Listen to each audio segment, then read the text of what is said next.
예, 여러분 안녕하십니까. 일터 안팎에서 일어난 여러 가지 일들에 대해서 함께 얘기 나눠보는 김윤배입니다.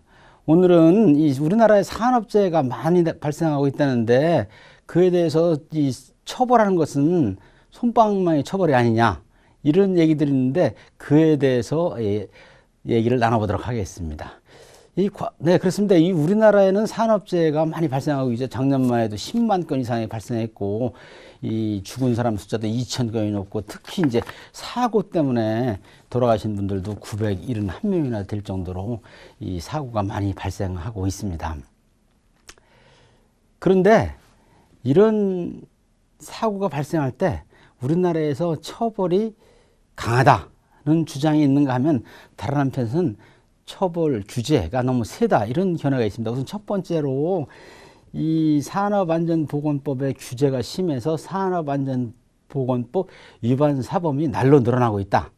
그 이유는 특히 이 종전까지는 산업안전보건법 위반 사범에 대해서 시정명령에서 이제 시정의 기회를 준 다음에 그렇지 않은 경우에 이제 처벌을 했었는데 지금은 이 즉시 이 벌칙을 적용해서 처벌하는 방향으로 나오고 있어서 이제 그 산업안전보건법 위반 사범이 뭐 3배나 늘어나고 있다.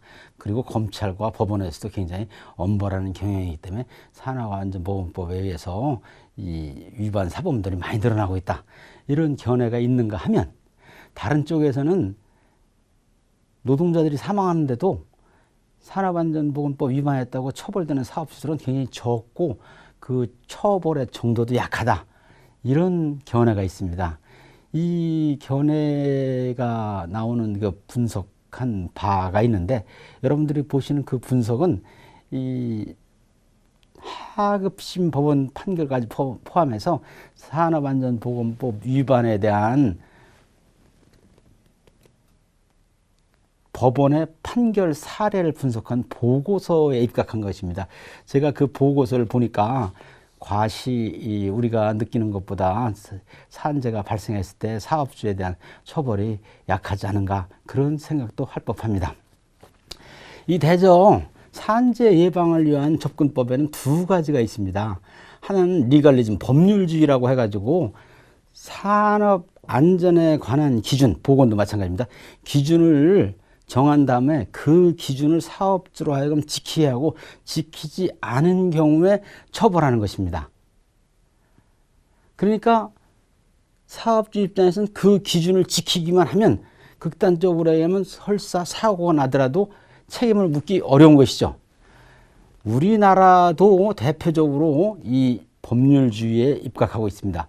우리나라는 산업안전보건 기준에 관한 기축에서 안전기준, 보건기준이라 해가지고 약 670여 개 조문이 있고 뿐만 아니라 고시, 규칙, 기준 등으로 해서 약 2천여 개 조에 이르는 방대한 기준들을 정한 법령 체계를 가지고 있습니다. 심지어 이 교육에 대해서도 교육 기준을 정해놨죠. 이러한 대상자들에 대해서 몇 시간 어떤 내용을 교육하라. 그래가지고 그것도 기준이기 때문에 그런 기준을 지키지 않으면 처벌하는 것으로 되어 있습니다. 이렇게 법률주의로 안전 기준을 설정하는 것은 이 한편으로는 굉장히 강제성이 있고 획일주의고 그런 기준들이 근로자나 사업주들에게 규범으로 받아들여지기 때문에 좋은 점이 있는 일방, 한편으로는 그런 기준들이 과연 어떤 사업장, 우리 사업장에 맞는 기준인지 그 기준이 개개 사업장의 사정을 살피지 못하는 측면이 있고 또 무엇보다도 그 기준을 준수하는지 감독하기 어려운 점들이 있습니다. 말하자면 우리나라의 산업안전보건법이 적용되는 사업장 수가 200만 개가 넘는데 여러분들 그걸 감독하는 근로감독관 숫자는 얼마인지 아시나요? 500명이 채 안 됩니다. 그러니까 이 어느 사업장, 기업이 근로감독관들이 만약에 한번 가본다 하면 그게 약 6.7년인가에 한번 가보든지 말든지 이렇게 돼 있습니다. 이제 그러다 보니까 안전기준을 지키지 못해가지고 단속이 돼서 처벌이 되면 이 재수없어서 걸렸다. 이런 말이 나오게 되는 것입니다.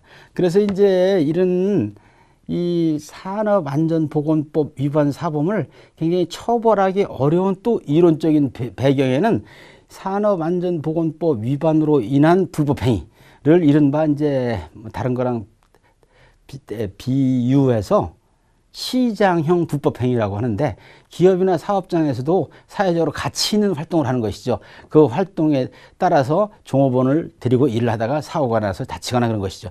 그렇기 때문에 이제 다른 못된 짓을 해서 이렇게 사람이 이렇게 다치거나 하는 경우와는 다르게 취급하는 것이죠. 형벌법하고는 좀 다르게 취급돼 가지고 예컨대 이제 교통사고 같은 경우 자동차 손해배상보장법에 소위 자동차 보험에 가입되어 있는 이상 우리나라에서 지금 이 교통사고로 죽는 사망자 수가 약 3,000명이 넘는다는 것이거든요. 그것도 많이 줄고 있습니다.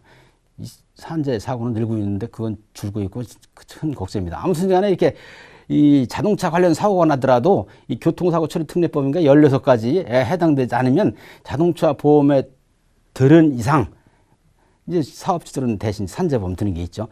자동차 보험에 들은 이상 이 자동차 운전 위반 사범이 크게 형사적으로 처벌되는 사례는 드물은 거와 비유해서 좀 말씀드릴 수가 있습니다.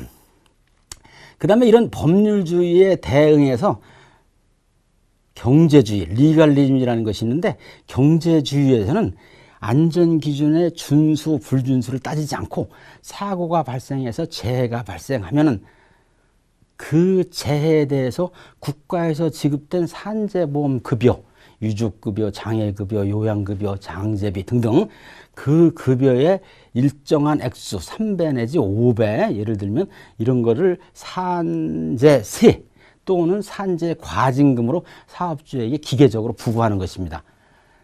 이것은 어찌 보면 이제 굉장히 그 장점이 많죠. 이제 뭐 감독 인력이 많이 필요하지 않다든지 또는 국가에서 정한 기준을 준수하느라고 골몰하는 게 아니고 자기네 사업장에 맞는 기준을 개발해서 시행할 수 있다든지 예컨대 뭐 근로자에 대한 교육이 중요하면 교육을 강조하고 기계장치가 중요하면 기계장치의 안전장치라고 보호구 착용이 중요하면 보호구를 하고 이런 식으로 이제 자율적으로 알아서 산재 예방 조치를 취할 수 있는 장점이 있습니다. 하지만 그에 따른 단점들도 많이 있죠. 이제 이렇게 뭐 이렇게 이렇게 기준을 설정해 놓지 않아서 보고 배울 수 있는 뭐가 없다든지 이런 단점이 있다고 하겠습니다. 이제 현실에서는 그런데 이제 이런 법률주의와 경제주의를 혼용해서 쓰고 있는 게 일반적이죠, 이제. 그나저나 우리나라에서는 2019년 초에 산업안전보건법을 약 24년 만에 개정을 해서 기준을 강화하고 사업주의 처벌을 대폭 강화하는 방향으로 산업안전보건법이 개정되었습니다. 그래서 2020년부터 시행을 하는데 개정된 처벌을 강화하는 산업안전보건법이 어떤 효과를 발휘할지 저도 매우 궁금합니다. 여러 가지 나라에서 이러저러한 고민 끝에 했으니까 잘 되겠죠. 아무튼지 간에 오늘은 이 산재 사고에 따른 사업주에 대한 처벌이 약하다, 강하다 하는 문제가 있어가지고 여러분과 함께 법률주의와 경제주의에 대해서 간단히 생각하는 시간을 가져보았습니다. 여러분, 일터에서 일어나는 여러 가지 일들을 함께 생각해보고 얘기하는 김윤배였습니다.